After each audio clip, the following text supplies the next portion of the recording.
time to get real.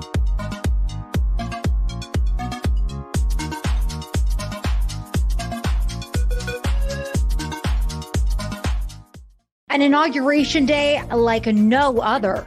The Republican response to the state of the state you probably didn't hear, and why Joe Exotic is shedding some tears in his prison cell tonight. I'm Michelle Mortensen, and this is what you need to know right now, this Wednesday, January 20th, 2021. Today was the end of an era and the beginning of a new one, as Joe Biden was sworn in as the 46th president of the United States, and Kamala Harris was sworn in as the first woman to ever hold national elected office. That alone made it a hugely historic day. I, Kamala Davy Harris, do solemnly swear that I will support and defend the Constitution of the United States. that I will support and defend the Constitution of the United States Against Today's inauguration actually looked quite a bit like so many in the past, except for two very notable differences. First, outgoing President Donald Trump was nowhere to be found. That's right. He made the decision not to attend today's inauguration and left Washington, D.C. early to go to Florida, where he will be living from now on.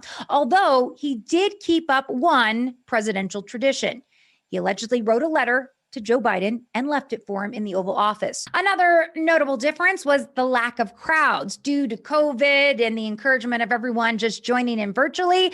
No one was really there, but that didn't stop Hillary Clinton from waving to the non-existent crowds.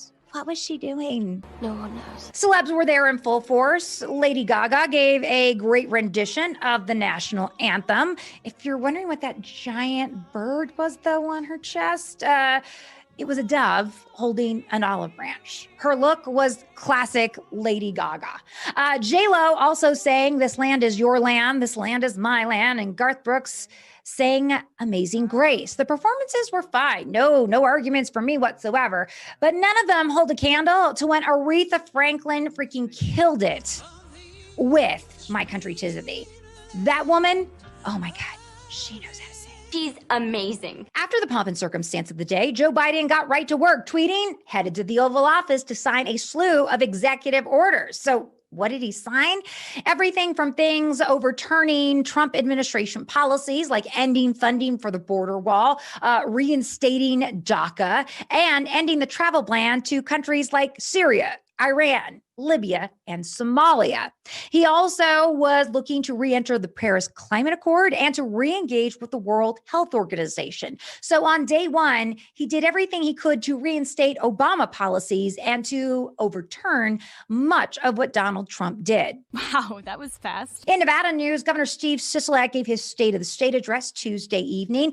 In it, he laid out his plan for the biennium and what he hopes the legislature will accomplish starting on February 1st.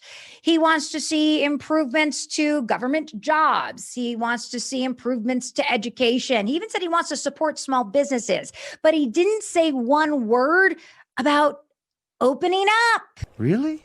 Really? No, not one word. I mean, even Democratic Governor Andrew Cuomo over New York said in his State of the State, we can't keep up with these lockdowns. Yet we heard literally nothing about that from him. He did talk about vaccinations, though, touting the fact that, we put out over 100,000 so far at this point in Nevada, which actually isn't very impressive at all. How did people respond? Well, a slew of Democrats, progressives, and socialists praised Governor Sisolak's address, saying it was exactly what we need to do. Yes, the unions and all the education people just applauding and lauding all the things that Governor Sisolak wants to do, even though our kids haven't been in school since March. That's an excellent point. So what did the Republicans have to say? Did you even hear from a Republican? Yeah, probably not, because they were kind of non-existent. Although, get this, they actually gave a State of the State response. They did? They did? Dr. Robin Titus, the minority leader in the assembly, the top Republican there, did give an address. It was put on YouTube, and as of this moment, less than 1,000 people have seen it. That's right. None of the news stations carried it. None of the news stations were talking about it. And if I didn't tell you about it, you probably wouldn't even know that it exists. She's right.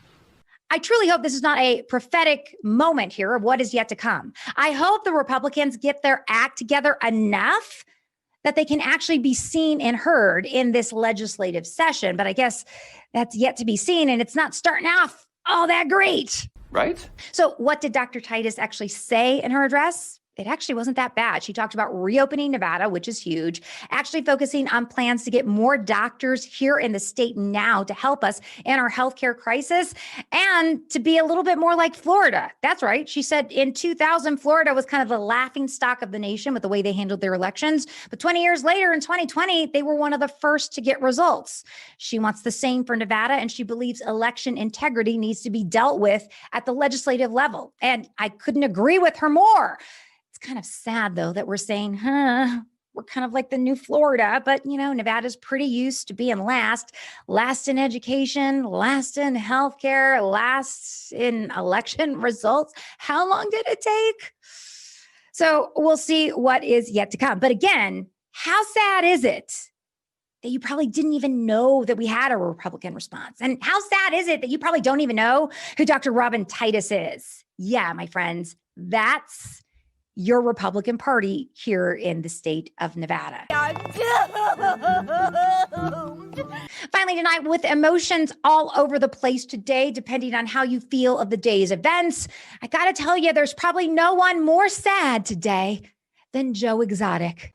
I'm broke as shit and I don't mind saying it. Yes, the Tiger King himself. See, the Tiger King was convinced he was going to get a pardon from President Trump last night. But alas, President Trump did not issue him a pardon. Get this, Joe Exotic was so certain it was coming that his friends and associates got a limo to sit outside the prison where he is in right now so they could whisk him off. They even had like a hair and makeup team ready so he could go on camera. But yeah, Joe Exotic, he kind of got the shaft. He was not pardoned last night, still in jail. And sadly, for all of us who love Tiger King, that means no more Netflix specials. I mean, I agree. What kind of world do we live in that Carol Baskin is free and on Dancing with the Stars and Joe Exotic is in jail? Carol Baskin killed her husband, whacked him. I think both of them, Carol and Joe, probably belong there, eh? There you go. And that's what you need to know right now. I'm Michelle Mortensen. I will see you back here tomorrow. Time to get real.